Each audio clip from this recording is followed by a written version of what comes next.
예레미야 애가 2장 11절부터 봅니다.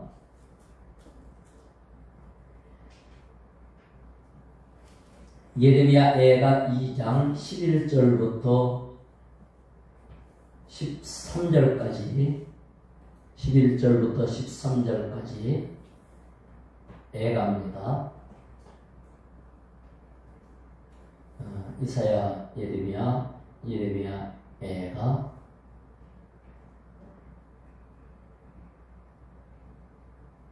2장 11절부터 13절까지입니다.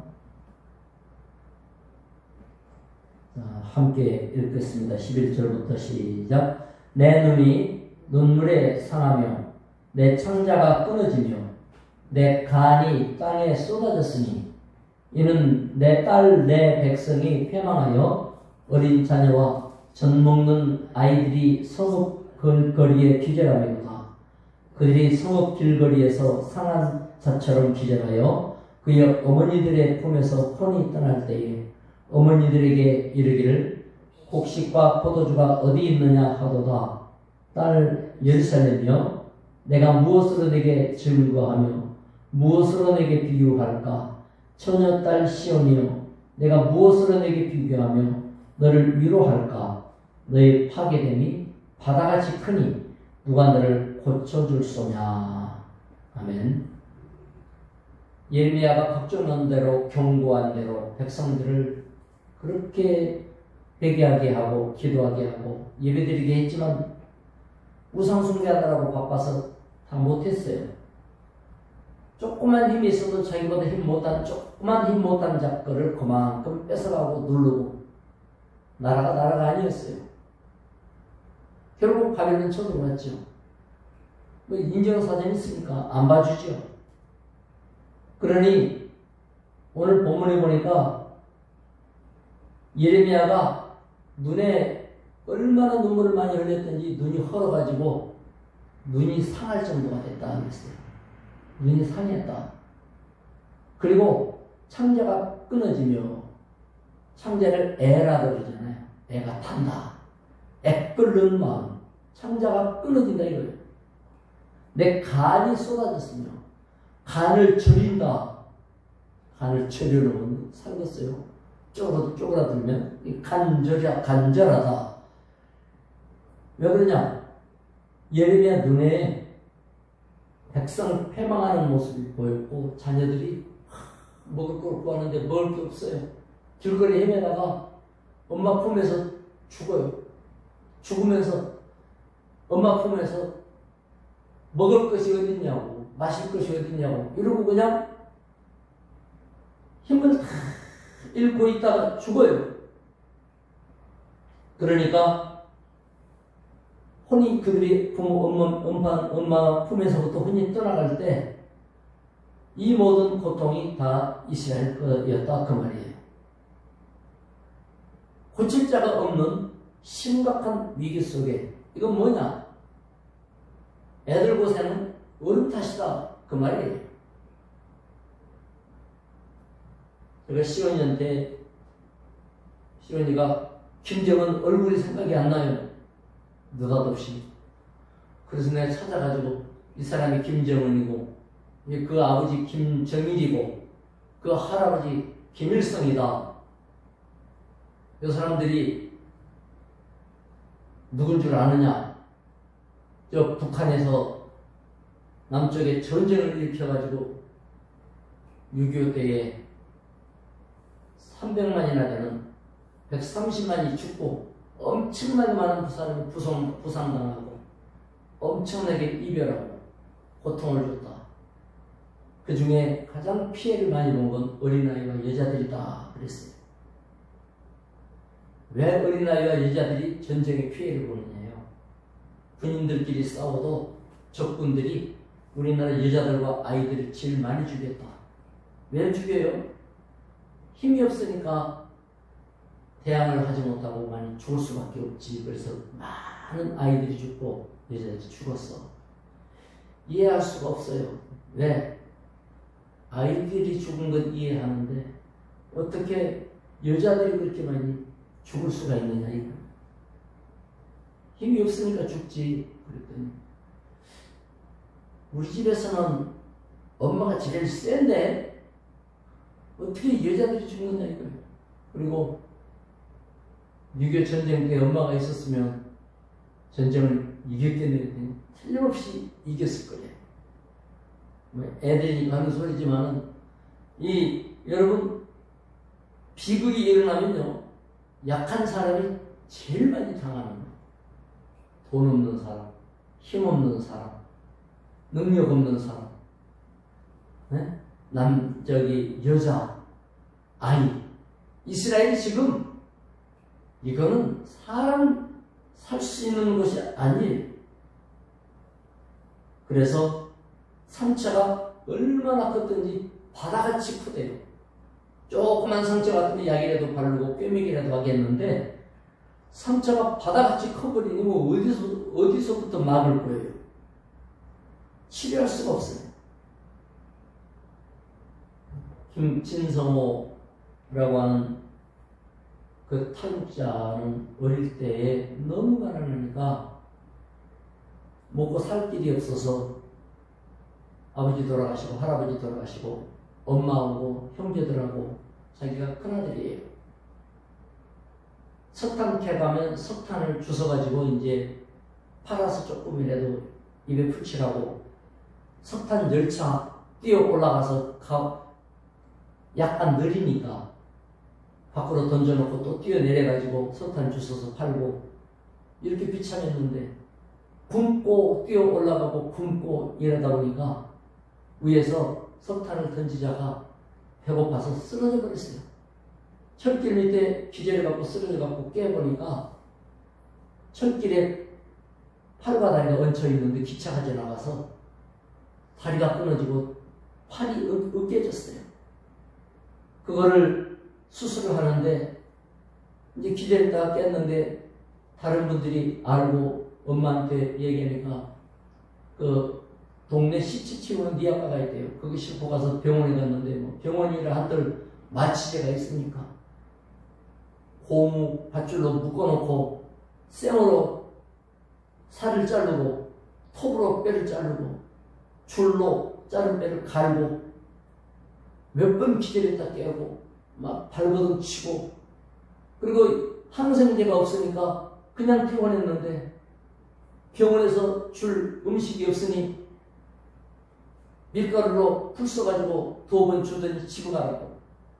그래 집에 와서 싸매놓고 아래목에 놔두니까 감염이 되죠. 퉁퉁 붓고 열나고 기절하고 일어나고 어떻게 살아나서 목발 짚고 한국까지 탈출을 했어요. 그 비참한 것을 유엔에 가서 연설했거든요. 유엔 총회에서. 그리고 한국에서 그 사람이 지금 국회의원이에요. 얼마나 비참한지 몰라요. 치료해 줄 수가 없는 거예요. 그 백성들을 누가 치료해 줄 거예요? 그 비극을 어떻게 할 거예요? 하필이면 우리나라가 이런 비극으로 나뉘어가지고 한쪽은 고통당하고 있단 말이에요. 한쪽은 배가 불러서 살 빼기가 아프지만 한쪽은 먹을 게 없어서 굶어 죽고 있는 이런 비극. 우리 민족의 비극이에요. 하나님의 진노가 거두어지고 저 북쪽을 향한 하나님의 진노가 이스라엘을 향한 진노가 거두어진 것처럼 거두어졌으면 좋겠어요. 우리가 기도를 해야 될 이유입니다. 우리나라는 지금 기도가 필요하고 그리고 정말로 저 악한 정권이 일반 국민들을 저 지경이 되도록 딴 이유가 없어요. 그 백성이 고생한 건 딴 이유가 없어요. 윗대가리 때문이에요. 딱 그거 하나예요. 그 정권이 그 체제가 국민을 우리나라의 비극을 일으켰어요. 하나님 앞에 하나님의 때가 이루어져서 복음통일, 자유통일이 일어나도록 우리가 기도해야 되겠어요. 예레미야는 국가를 위해서 기도하기를 그렇게 원했는데 백성들은 나라 생각하지 않았어요. 그것이 바로 자기 일인데 자기 일로 여기지 않았던 거죠. 자, 14절부터 17절인데요. 16절, 17절만 한번 읽어보겠습니다. 시작. 내 모든 원수들은 너를 향하여 그들의 입을 벌리며 비웃고 이를 갈며 말하기를 우리가 그를 삼켰도다. 우리가 바라던 날이 과연 이 날이라. 우리가 얻기도 하고 보기도 하였다 하도다. 여호와께서 이미 정하신 일을 행하시고 옛날에 명령하신 말씀을 다 이루셨으며 긍휼히 여기지 아니하시고 무너뜨리사 원수만으로 말미암아 즐거워하게 하며 네 대적자들의 뿔로 높이 들리게 하셨도다.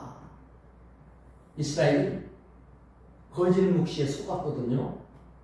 선지자들이 있는데 백성들에게 국가 위기를 위해서 기도하게 하지 않았어요. 뭐라 그랬냐? 헛되고 어리석은 묵시를 14절에는 막 발설을 했거든요. 하나님이 가르쳐줬다 이거예요. 뭘 가르쳐줬냐?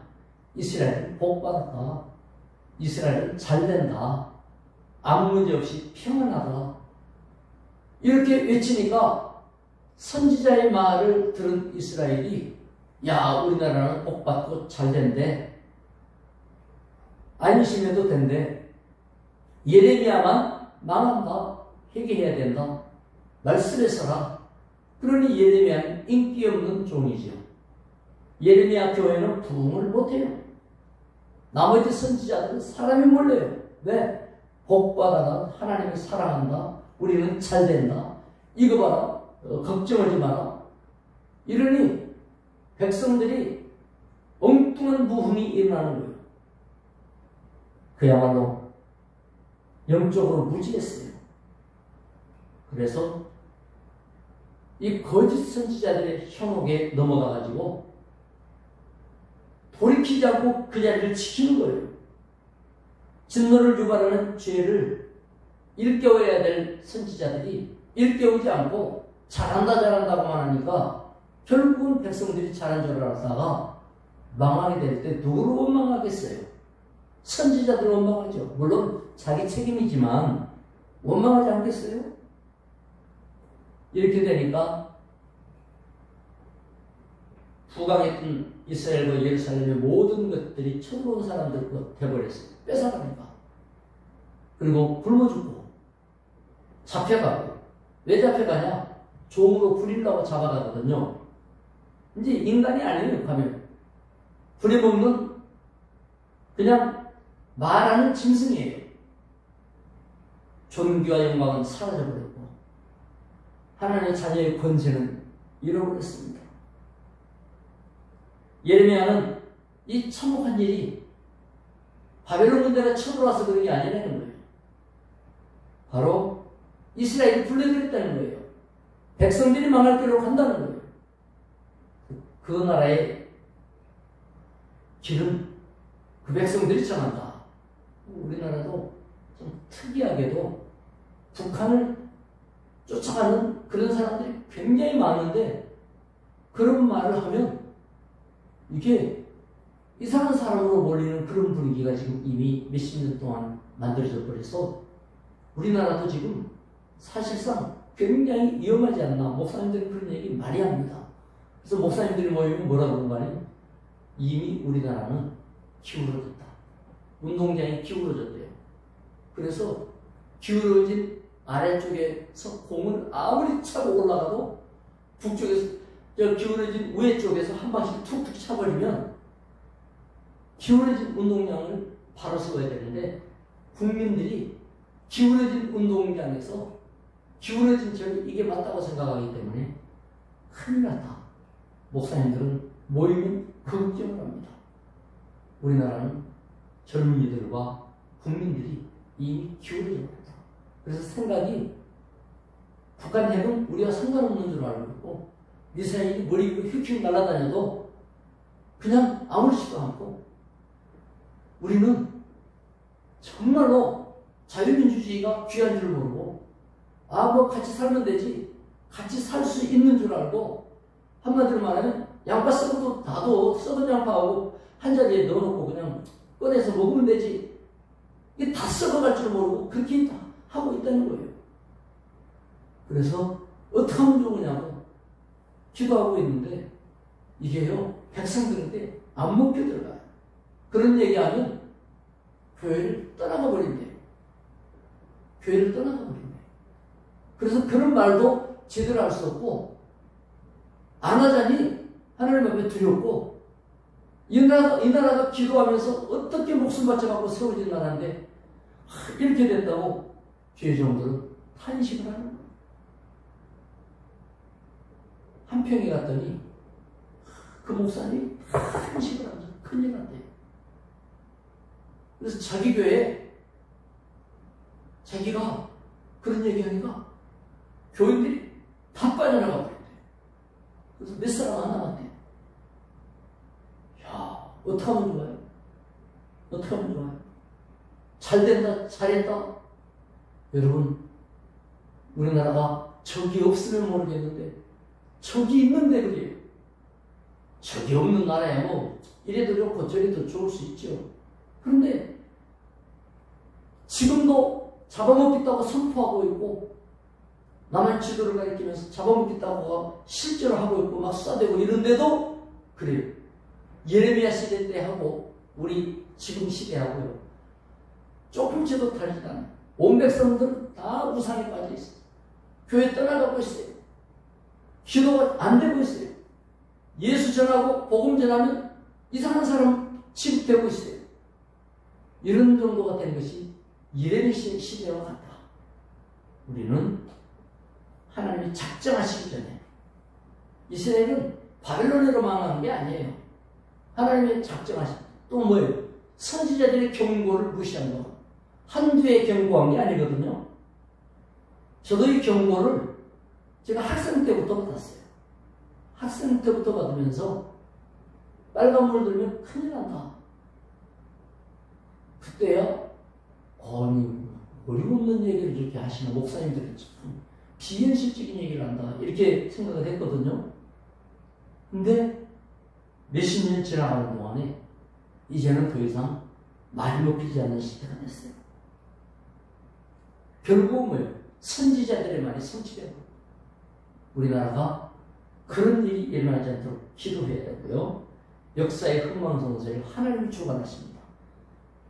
작은 숫자라도 깨어나면 돼요. 우리부터 깨어나서 기도하고 하나님에게 정말 믿음으로 서면 되는 거예요.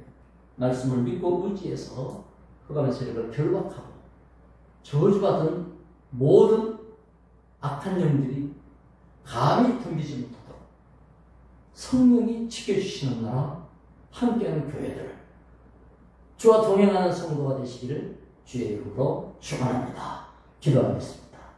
하나님 아버지 예레미야 시대가 이 시대와 같다고 많은 종들이 이미 선포하였습니다. 우리도 예레미야 때와 같으니 회개하며 교회가 바로 서야 되고 백성들이 돌이켜야 된다고 말했지만 귀담아 듣는 사람들이 없습니다. 심지어 그런 얘기를 하면 성도들이 기도하지 아니하고 오히려 교회를 저버리는 일이 일어나고 있습니다. 마치 예레미야 시대 때에 이런 메시지가 예배를 버리고 제사를 피하고 제사장들을 굶주리게 하는 일로 온전히 나라가 망했던 것과 비슷한 시대가 되었는데 주여 우리 한국을 지켜주옵소서. 이 나라 교회를 지켜주옵소서. 한국 성도들에게 복을 주옵소서. 기도할 때 응답해 주옵소서. 이 백성들을 불쌍히 여겨 주시옵소서. 이 나라를 온전히 세워 주시옵소서. 예수님의 이름으로 기도드리옵나이다. 아멘. 각자 기도하시기 바랍니다.